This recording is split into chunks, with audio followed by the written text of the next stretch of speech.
Hello everyone watching on YouTube and listening on Spotify. It's another episode of NRG Insights. And for those that don't know, these are insights into the mortgage market and the lending market, just where we get people of influence on the market, have got some interesting insights and talk about their wins and their challenges, and obviously any way they can kind of help the market. So on that today, I've got Lewis and Jordan from Albatross Capital. Thanks for joining me, boys. Thanks for having us. So if we just start, tell us about your journey. I mean, I know it. I think it's genuinely interesting, but tell us about how the business came about. It didn't really start in lending, to be honest. We've always had a financial background.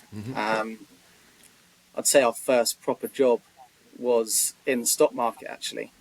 We worked for an advisory trading business whereby Lewis and I were employed to basically just make phone calls every day. The target was north of 300. So you were just trying to sell stocks to pretty much anyone that you could. That's where we really found out that sales was probably our calling and where we needed to be in any form of market. So we did that for a year or so, and off a whim, really, one day we just decided to set up our own business. We did quite well in our first year, and we thought we could probably do it a little bit better on our own. So we went out, partnered with another company which provided us with our regulation, marketing. We used their brand, and they were based in Birmingham, so we basically set up their London office and we let loose. We spent probably 6 months up in Birmingham working with the parent company, staying in hotels that were costing us 25 quid a night. It was all on a credit card. We had no money whatsoever, but yeah, it was the same mentality, just sales. Lewis was more on the trading side, I was on the sales side. After a couple of years, we had a few hiccups when it comes to regulation. MiFID II came in back end of 2017, early 2018, which really changed our model. There was no longevity in it, long story short. And that's when we decided that the debt space was probably where we wanted to be more longer term. Lewis, why was that? Why was that there? Why did you jump into the debt space? Was that what was the reasoning behind that? Lewis, wasn't it? It was we were basically sort of distant family friend of mine was lending money on a sort of more private basis down in the West Country. And doing incredibly well. And we were down there one weekend, and he was sort of telling us how well he was doing. And we were driving back to London with our sort of struggling stock brokerage at the time, thinking, "This is like a no-brainer. Like, we should be lending money. We've got to get into lending money. And like, what's the worst that can happen? You've got security on an asset, and this, that, and the other. And so literally the next day, we decided to set up a lending business. We're still both living at Jordan's parents' house, and we'd originally converted what was at the time sort of a derelict garage on the side of their house into a little office space with the help of Jordan's dad. And so we were working from there. Next day we incorporated a lending business. The main issues we had was that we had absolutely no money to lend. Do you know what? I had the same conversation with someone yesterday going, we started a lender, the issue where we had no clients and no money to lend. We were like, but other than that, we were nailing it. Yeah, great stuff. Yeah, that's it. And do you know what the powerful thing is there? It's like when you have nothing, you do things that most people that have something probably wouldn't do. Yeah. And I think that's that was one of the biggest benefits to Lewis and I. We really didn't have anything to lose other than just giving it a good go. Do you know, I always think that about this, and it's because like we're not from money or anything, but it's not like I can always make more money. Like I can risk everything. It's not the end of the world to have some risks, because tomorrow you can go back out and make money again, right? If you're not affecting, if it's not, it's different. I've got lots of kids and stuff now, but it's still the same issue. I still think like if I risk everything now, I've never had that much to be frightened of losing it. Whereas you can actually, if you risk everything, you can you'll make it back. You can make some errors, right, and just and make it back. Yeah, exactly.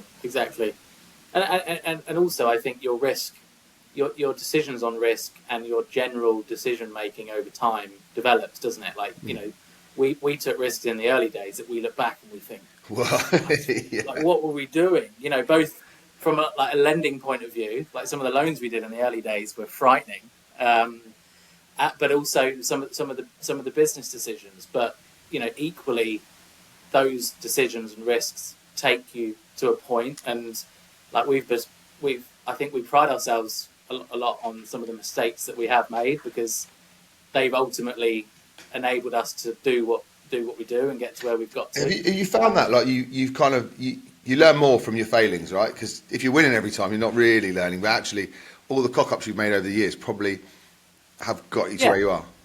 Painful ones, you know, and you learn from that pain, and, you know, you learn.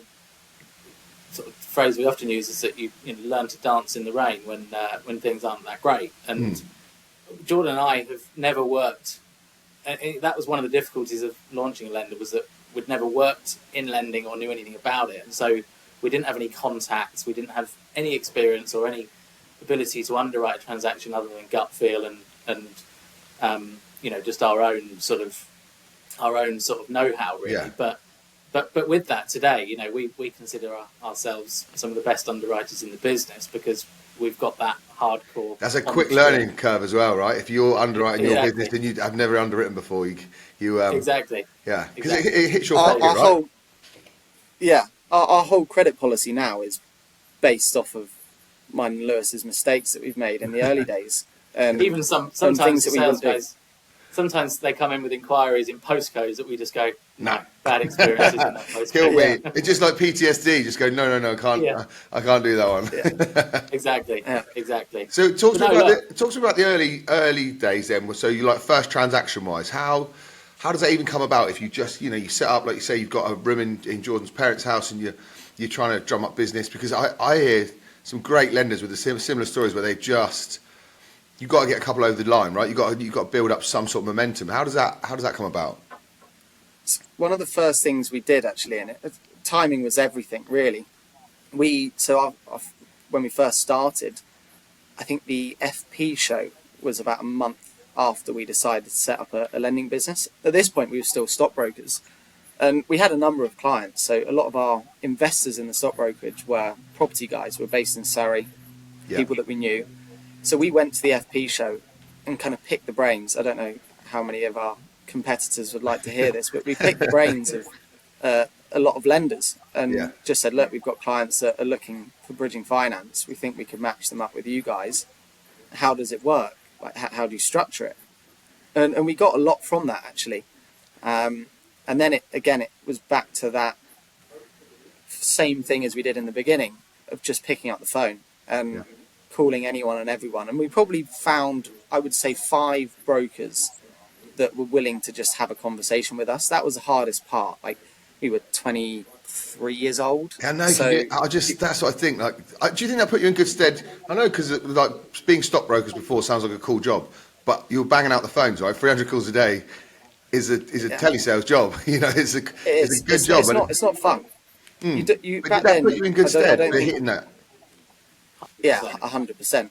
Back then, you didn't do that for the Monday to Friday, the fun of being a stockbroker. It was definitely the Friday nights that you would work hard for. Yeah. Friday, it wasn't Thursday wasn't the new Friday back then. It was still Friday nights were the busiest. So, and it was a great atmosphere, and everyone's trying to get to the same goal, really. But yeah, it 100% put us in good stead to just be ready to pick up the phone. Yeah. Be prepared to be told to do one, and there was nothing for you. But we had probably 5 brokers that were willing to have a conversation. So over the next 6 to 8 months, it was just on the phone to them almost every day, just trying to find a deal. Yeah. We didn't have a criteria. It was just anything that we could see, we will do our best to try and make it work, to get our foot in the door, to try and get further business. Lewis was the first one to find a broker that actually had a deal that we could do. Yeah. And you're not getting like the cream of the crop then, are you? You're getting what other people can't do, aren't you? So you've got it's doubly hard, because you really want to get some money out the door, but it's going to be awkward money as well.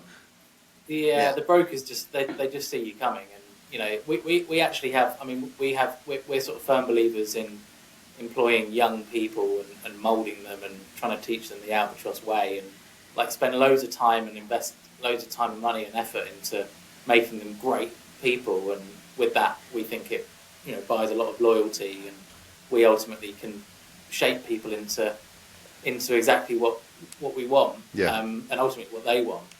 But even with that, we see it now. You know, young guy comes in, sales, tries to open a new lead or speak to a new broker, and the same thing. It's just like, right, you're new. Here's a dodgy deal I can't get. Here's a dodgy deal. It's on my desk. See what you can do. And like back then, people just saw us coming. But it's an element of earning your stripes as well, though, right? So you It get to pick more now. That's just the benefit of having those hard days in the beginning. Like no one's going to set up a lender and get all of the great deals straight away. You're not, you know, it's it's a tricky one. And I can't remember how we used to pitch it, but the reality was we didn't have any money to lend. Mm-hmm. So there's that whole chicken. Probably don't start with that. Hi, we haven't got any money to lend, but we've got any deals. I think we must have said we had, you know, private money in the background, and you know, we can treat any deal on its own merits or whatever. But probably after about 6 months, genuinely, of cold calling and going out and buying lenders a beer or a coffee to speak to them about the pros and cons of their business, and because everyone likes talking about themselves, right?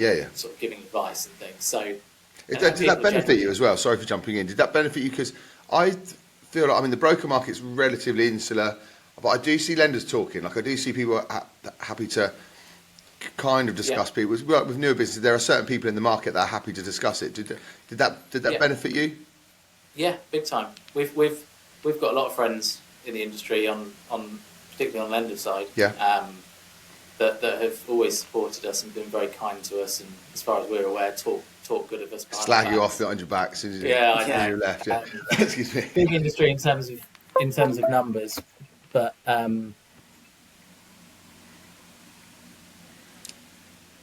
did you lose Lewis then? Yeah, I did. Well, is that down to you, Jordan? See, do you know what? Just to follow on what Lewis was saying, I think we just try and be decent people.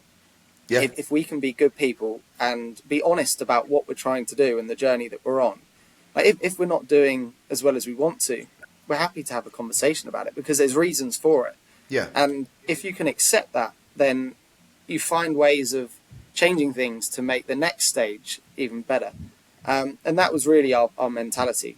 We need to learn. We came into the market with no experience whatsoever, and it's all about learning the game to be able to get to the stage so you can actually lend money.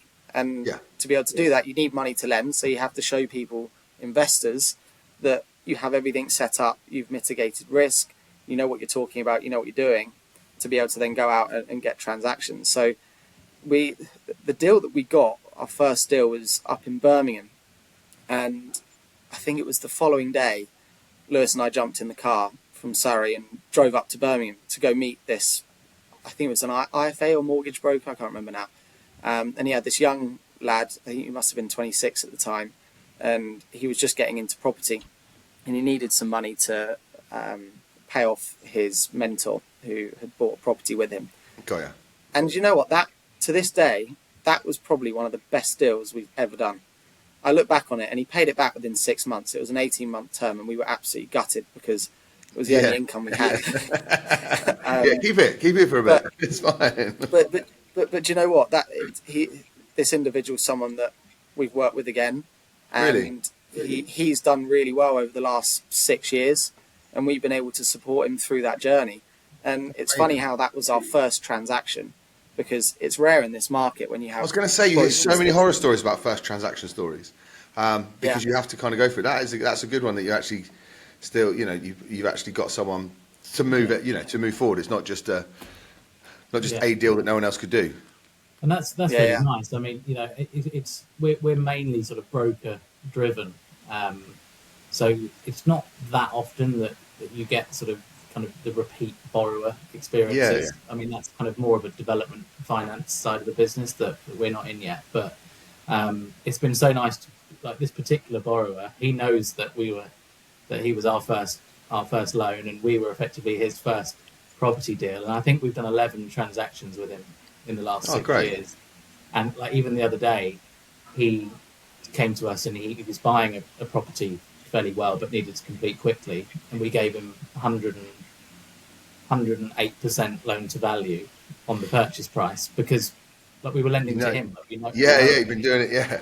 so it's that sort of stuff. We don't shout about that sort of thing because No, we no. don't know the deals Is coming that more? through. I always ask this question, especially with bridging lenders, but is it client over asset, or is it asset over client? What's important to you? I know. Ideally, both excellent, right? But can you have a good client with an average asset, or an excellent client with a bad asset, or how would you grade it? You have to think about worst case scenario here, and let's say you can't get paid back. If you've got a good client, you could go after them for a PG, but Yeah. how many PGs have they given out? How many people Yeah. are going to be exercising them? You just don't know.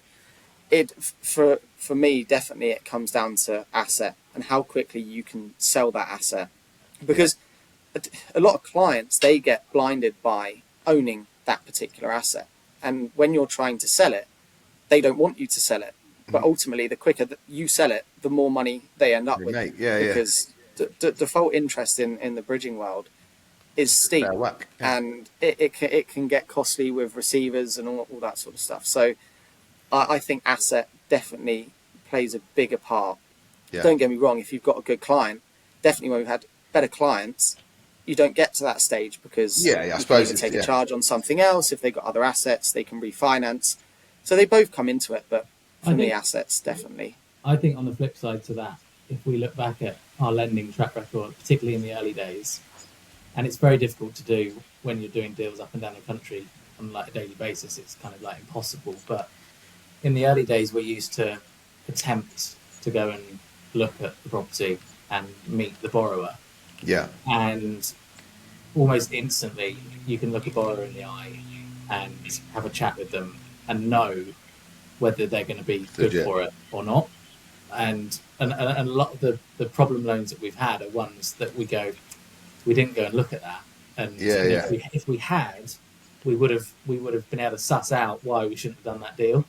Yeah. So on the flip side to it, asset lending is always, straightforward and scalable. But I think as we grow, we've got some big plans, which annoyingly we can't talk about today. We're about 2 months away. Oh, that's one of my next questions, but I'll have to leave it. some big plans on both how we're structured funding wise. Jordan and I have been working almost full time on this for about a year, and we're just waiting for the budget to do its thing to ultimately see where we're playing. The wait and see. So there can't be another wait and see in this market of now we'll just wait for the budget. We've done the election, we've done COVID, then we'll do it. Now and then we'll just wait for Christmas, and then the next. I know. But as a result of that budget, basically kind of firms up the funding line that we're going to be introducing to the market, and as a result of that funding line will be new products introduced, and a lot of those products will be more focused on borrower rather than asset. Got you. Because they're going to be structured loans that are pretty niche in the market, that the area of the size of the competition is going to be incredibly small, and that's based on having the ability to lend to an individual rather than just purely asset. I would love to pick your brains on that. We're close to the time as well, but I know it's if you haven't crossed the line yet, it's always tricky. It sounds exciting though, right? There's lots going on. Yeah. Do you feel like it's a good time now with the market, where the market's turning? Do you feel like now is the time to push? Do you know what? The summer, to be totally honest, was slow. Yeah. I've never had a fast deals summer. weren't completing. No, deals weren't completing, and things were just dragging on and on and on. And we've had a great September off the back of it because everyone's come back and we've completed a load of business, which is fine. But it gave Lewis and I a lot of time to kind of reflect on what we've done over the last 3 years. So Albatross was kind of launched in early 2021 into the market. We started it about a year prior, but we didn't get going as quickly as we'd like. So we're 3 years in, let's say, and we wanted to see what we'd done well, what we hadn't, what we could improve, and how we'd structured the business to this date. And what we found was our business kind of back office wise and kind of the underwriting risk side of it is really good. We've got some really, really good people that are working with us to protect our risk and make sure things run smoothly.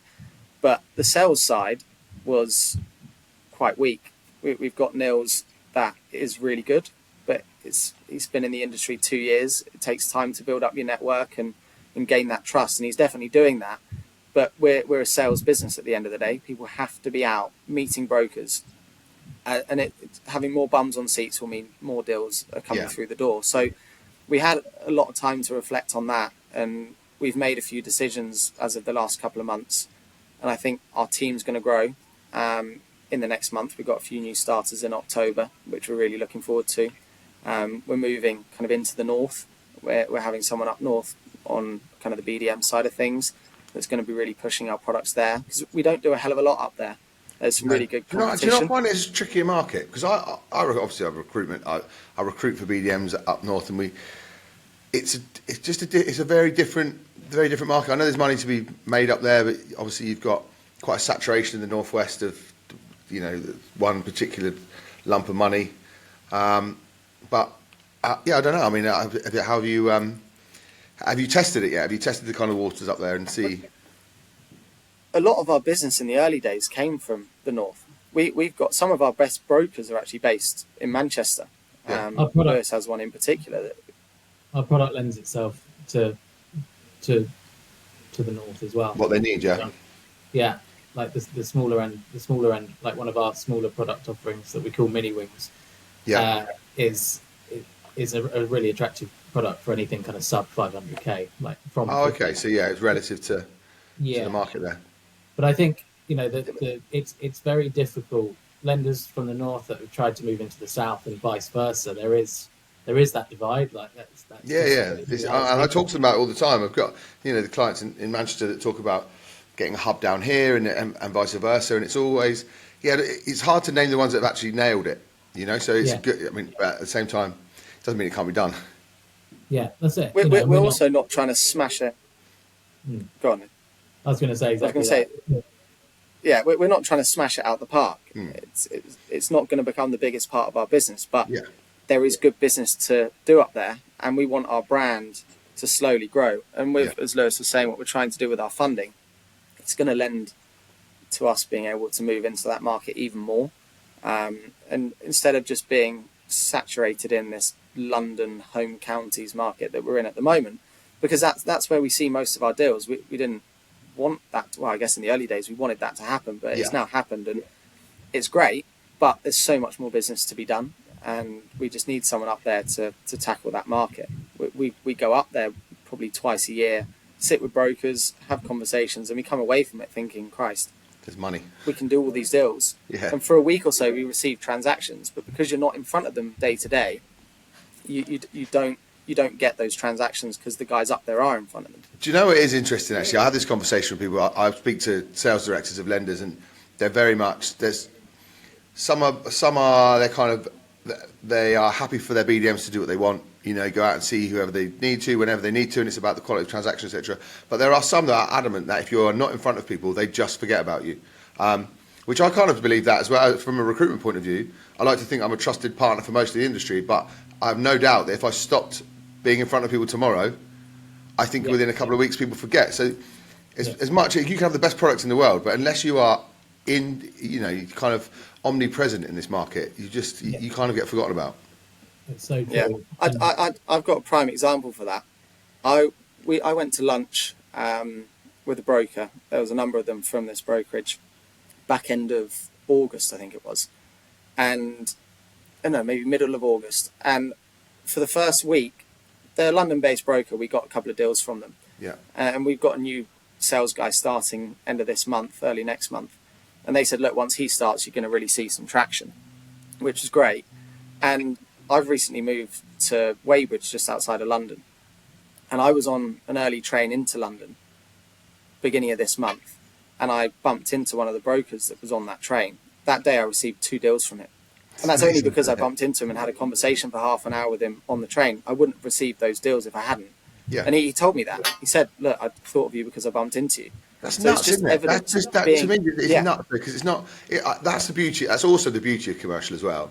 is that it's so relationship led. It's not Doris's resi that has to get the best possible price at this best possible time, because it's really important. It's actually about who can do the deal, when they can do it, how easy it is to pick up the phone to them, how do they deliver. But but just getting in front of people. Yeah, and just maintaining the message. Our thing has been, we don't, you'll never see advertising from us on interest rates or loan to value, because for us as a business, that's not our top level of importance. Yeah, of course. Yeah, there's three big ones that you can go to if it's vanilla and it's relatively cheap and it's straight. Yeah, so it's. Yeah. I mean, how do you differentiate yourself in that? I always consider you kind of that middle ground of the brokers, because there's a lot of terminology. There's 240 lenders, right, into the short-term space, but a lot of those kind of are maybe where you were in 2017. A couple of guys. Someone's cash, and then there's kind of the middle ground, and then you've got the the bigs, the Togethers and Shawbrooks, etc. How do you differentiate yourself in that middle market? What apart from obviously getting in front of people, what is it that you can that can pull yourself out of the crowd? It's incredibly difficult. Our main thing, we try and instill this throughout the entire team, and because we find, and it's interesting that we've got this sort of network of brokers that trust us and support us and call us with their deals, often on a first refusal basis. But often still, they're still calling myself and Jordan.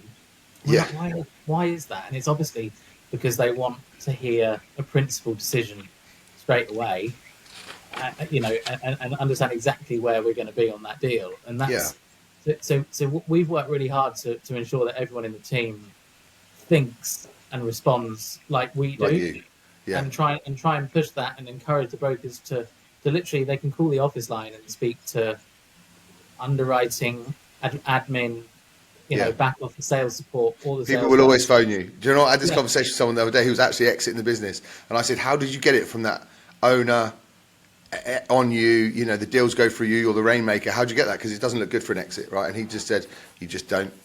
You just change it on the system. Exactly. Because you always stuck with that, aren't you? You've built something great, and that's why people want to come to you. And but you build the business around you as well, right? You've got a good story. It's a great business. So it's kind of a catch-22, isn't it? As to, you want to pull away from that side, but it is. And and we it's a bit of a cliche word, but culture, we talk about that both internally and externally, and it's events that we hold, golf days, drinks, dinners, breakfasts, trying to bring as many of our sort of partners, brokers and investors and stakeholders in the business together to share our vision and support what we're trying to achieve. I think that helps with being a port of call for a broker.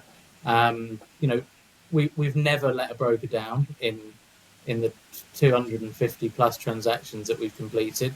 What we say is what we deliver, like every single time. And the amount of times that might look a little bit wobbly a couple of days before a deal completes, we've always just taken the hit, because it's so difficult. National value, isn't it? It's so difficult to build that kind of reputation in this market, and it's so easy to screw it all up. I liken it to the restaurant. You make 100 good meals, you make one bad meal, everyone knows about it.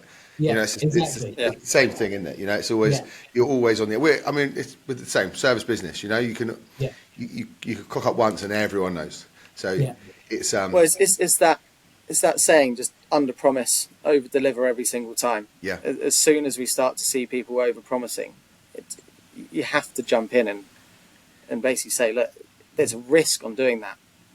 Yeah. And the risk is never going to be a benefit to us if we get to the day of completion and we can't complete on what we've said we're going to do. Yeah. I mean, that is also a culture thing as well, right? In regards to saying what you're going to do. I know we talk about culture and there's this fluffy culture kind of nest going around if you look at social media about what it is, but actually the main culture in your business are about the delivery and the work ethic, right? Everything else is a bit of fluff.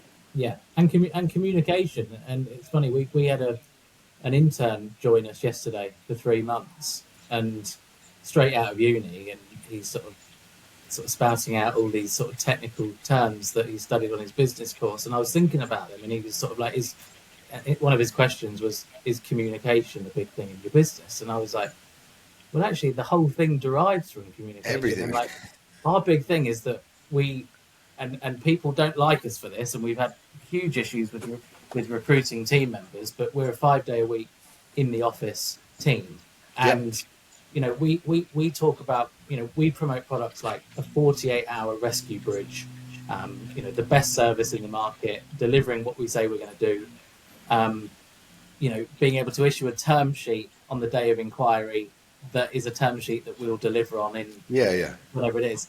And that stuff becomes difficult if you're all working from different locations and speaking via Teams. Do you know, it's the forever problem. Obviously, I hear it all the time. That's the thing when people say, what's the right idea? And actually, there is no right or wrong. It's about the culture of the business. Because someone was talking to me the other day about, as a brokerage rather than a lender, but they were saying about maybe we should move it down to 3 because everyone's doing 5 and we're losing people. And I said, but that's your culture. That's your business. Don't change it for a couple of people. Like that's what makes you good. So to lose that bit of you, I think, is detrimental to some businesses. It's easier for us. I would love to say to everyone, be hybrid and then make my life easier. But actually, if that's part of your business and that's the core of your business and everyone understands, as long as they understand why they're there, I don't think there's anything wrong with it. I can't, we could argue that 3 or 5 day a week thing all the time, but actually, if your culture needs it and everyone buys into that vision, then don't change it for 1 or 2 people. Yeah, exactly. And it's that ability to, and these are things we often sort of promote areas of our business that are more streamlined and more dynamic than perhaps some of our competitors, and that's naturally because of our size. We're leaner and more agile and able to operate more quickly, and naturally those things become more difficult as you grow. But it's about being prepared for that, and a lot of what Jordan and I are doing now is effectively creating those foundations to allow for an easier growth period and try and sort of preempt the teething pains that come with the growth. So that is the next tricky period, isn't it? It is keeping the culture of a small business when you grow. Like it's just very, very hard. I see it all the time, and people kind of leave because they go, it's become corporate, and go, well, it hasn't. It's just had to change, because things do have to change. Naturally, because the business is bigger. You two can't be everywhere. You can't be answering the phone to 4,000 brokers, and you can't be answering everywhere. So business does have to change, but at the same time, to try and keep the culture is probably the hardest thing. The next stage of the trickiest bit. And it comes back to something Lewis was saying. Like, when brokers call us, they want to speak to the decision maker. And we want our team to think like we think. So for us to be able to grow that business and remain, the team remain in a positive light, let's say, you have to have 3 or 4 people that can head up certain teams that think like Lewis and I do, and treat people in the way that we've treated them as we've grown. And when you talk about culture, it comes down to not just what happens in the office, it's outside the office. And to get people to really buy into it and believe in it, you have to support the team in their wider life rather than just like what they're doing day to day. When we sit down and we do their goals for the next year, it's right. What are your work goals and what are your goals externally outside of work? How can we help you achieve those goals? Because ultimately, if they achieve their goals externally and in their, whether it's in their relationships or friendships, whatever it is, they're going to be happier coming into work. And they're going to perform better. And if everyone's doing that, the culture internally is really good. And you've got a few key people that are managing certain teams that, again, think like Lewis and I do, treat people the way we treated the guys when they first started with us. I think that's a good way to build a solid team. And retain loyalty. You will inherently build a good team because you are nice people as well. I think, you know what I mean? I think same reason as people gave you advice at the beginning is because you inherently want to do good. I think there's an element of that. Like you see it in management structures. As long as there's, and again, there's that other slip up when middle management doesn't share the same vision as you guys, So you're already doing that, aren't you? You're already building for the future, knowing that they've got to be the best version of you guys as the business grows. Yeah, that's it. And I think someone said to us the other day, we seem to attract really good people, kind of in all areas of the business. We've got good people attract good people. Like it's the law of attraction. It's not bullshit. They just you're a magnet for people who are similar to you, and I genuinely believe that. And I also believe that's why you look at some businesses and you think, okay, well, I understand why their retention isn't as good. I think it's certainly relative. But that's what you got going for you. I'm actually right. I wrote down the external goals thing because it's the second time, and someone's mentioned it to me recently, and I don't do it. And I actually think that's a really important part of like you say, I'm very big on internal culture, but when it comes to that, we're talking about work ethic and how our standards don't drop and how we're customer centric. But actually, I don't look enough externally, so I think that's a good lesson for me. Do you know what? We've got one individual that works with us, and I don't think she'd mind me saying it, but she was chucked in at the deep end, and as people do, you struggle. You have to learn, and I don't think she was super happy with the position she was in because it was difficult. She was probably missing things. She felt like she had the world on her shoulders. Yep. So we sat down with her and we just said, look, what do you want from this? Where do you want to go? Where do you see yourself in 6-12 months' time? And she told us, and I said to her, look, what do you want externally? Like, how can we help life externally for you? And there was a few things that she mentioned. And even if it's just holding people accountable to what they say they're going to do, this individual started coming into the office 45 minutes earlier every day. She travels an hour and a half into the office every day. Yeah. And she was spending time on herself, but also more time on work. Yeah. And she's gone from this level here to being 10 steps further in just that short space of time where she feels she's getting the support, not just internally, but externally. And she's doing, like, one of her goals was to run a half marathon. And she runs to work, it takes ages. yeah. Her 5K times come down from like 30 minutes to 25 minutes in the space of like 2-3 months.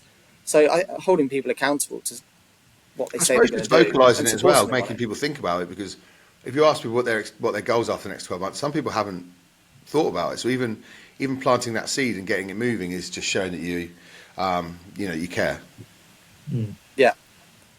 So I know we can't talk about it, but my question was, I know you've got some big plans but for the future, what do you think it looks like? What does it look like for Albatross? What is your what's the goal for you? So we don't want to go down the traditional route of funding.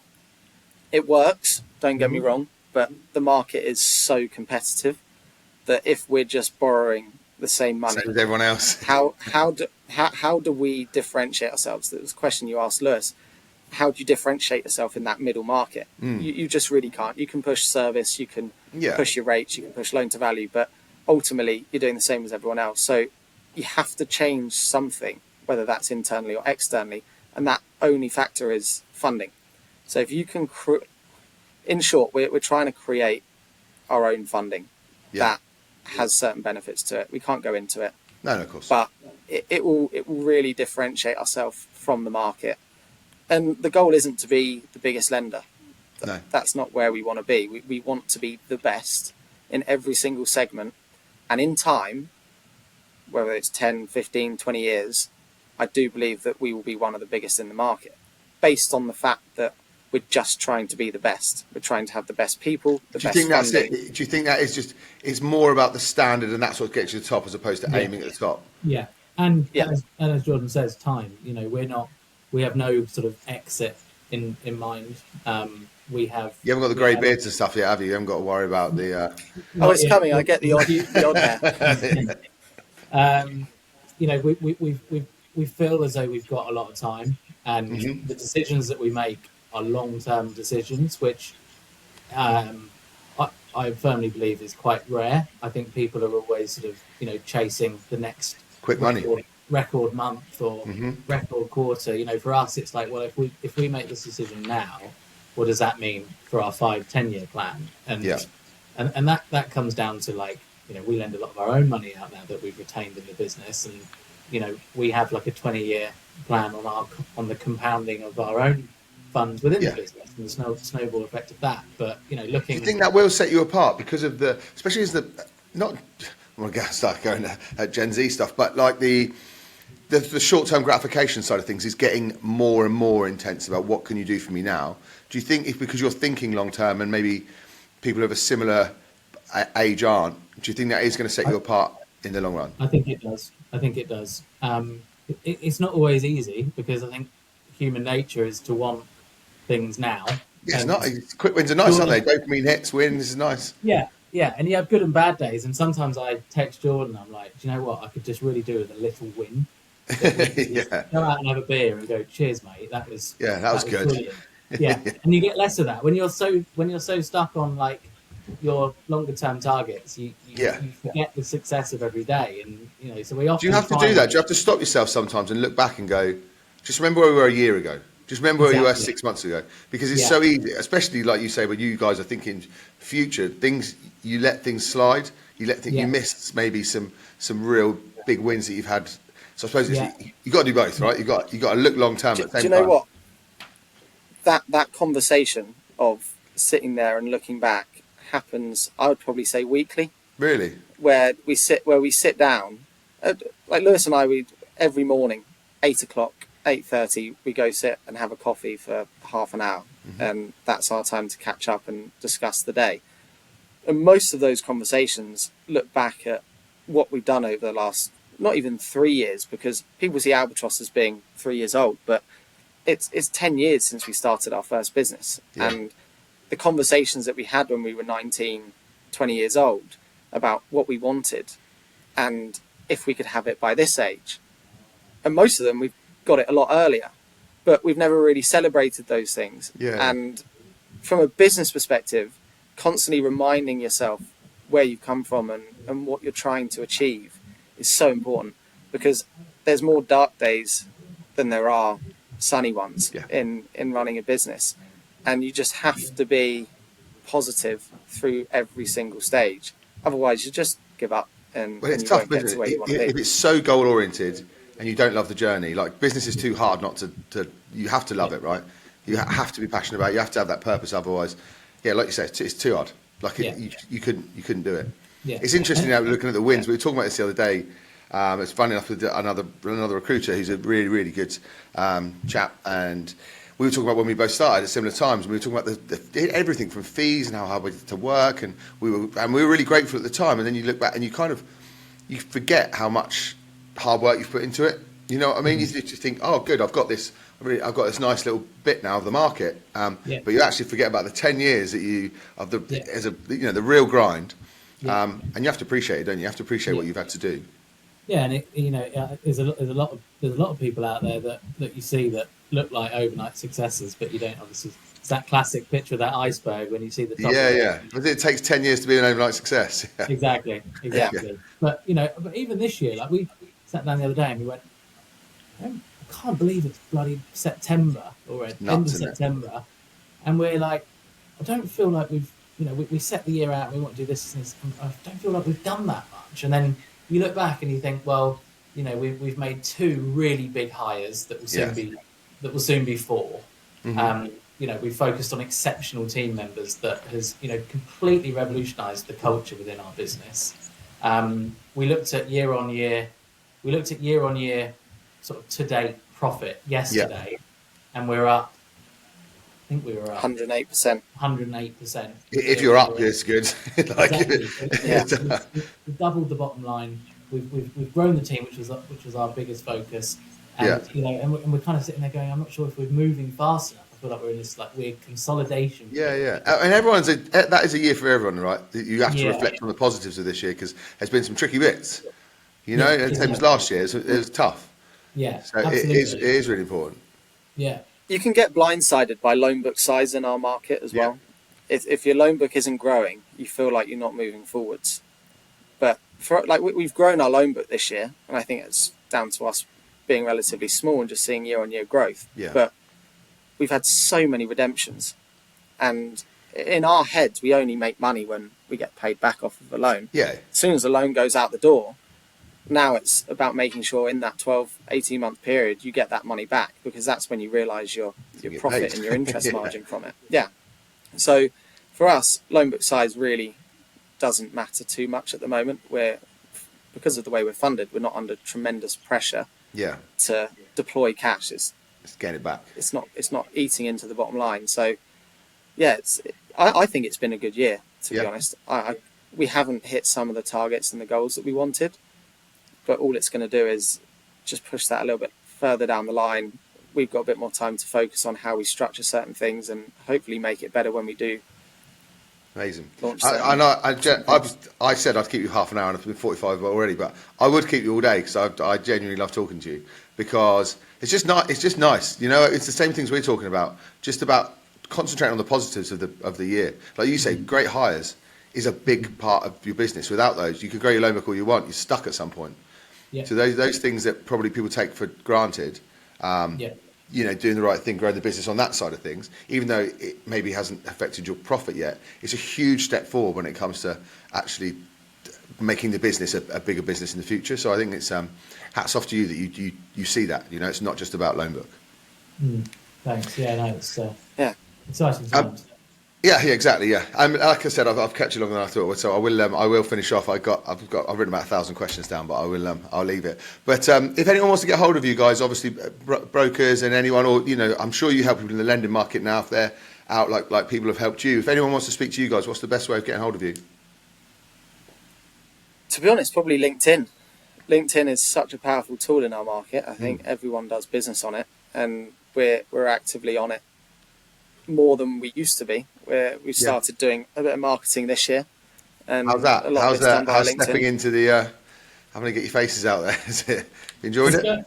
I think Lewis likes it more than I do. It's going all right. We're trying to. Nils, our sort of main man on the sales side, is doing a lot of good things. He's got his face out there. If you don't remember his hashtag, you're not in financial services, are you? Exactly. You know. But one of the things is, you know, we like to now and again talk about case studies, and what we realised was that posting about a case study is actually quite boring. No one's particularly interested. And, you know, everyone knows you do deals. It's not sort of particularly groundbreaking. Yeah.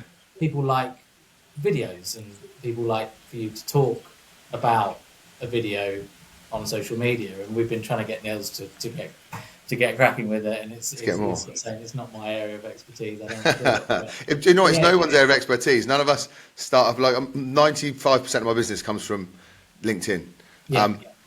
But it's not something that I'm not comfortable with it. Like it's a weird thing that people go, oh, you've been doing it for years, but actually it's probably only been maybe 2.5 years, and for the first 18 months, no one even clicked on it. You know, so it's a tough gig, isn't it? But people have to understand that it's not. You got to do it. Right? It's part. It's how we consume content now, isn't it? It's seeing people. It's breaking down that barrier of I already know that guy. 100%, and we're a people's business, so we push the individuals in our business more than we do like the products. Like you'll see more. You'll see more on personal brand than you will on sort of generic Albatross. Criteria dropping is just like you said. It's for when you've built the relationship, isn't it? Then you can drop criteria. But no one is clicking on like you say interest rates. You know, it's just not. It's not happening. Exactly. So, I think that sort of stuff's for marketing teams to hit their targets on posts. Exactly. Yeah. People clicked on this, no one cares.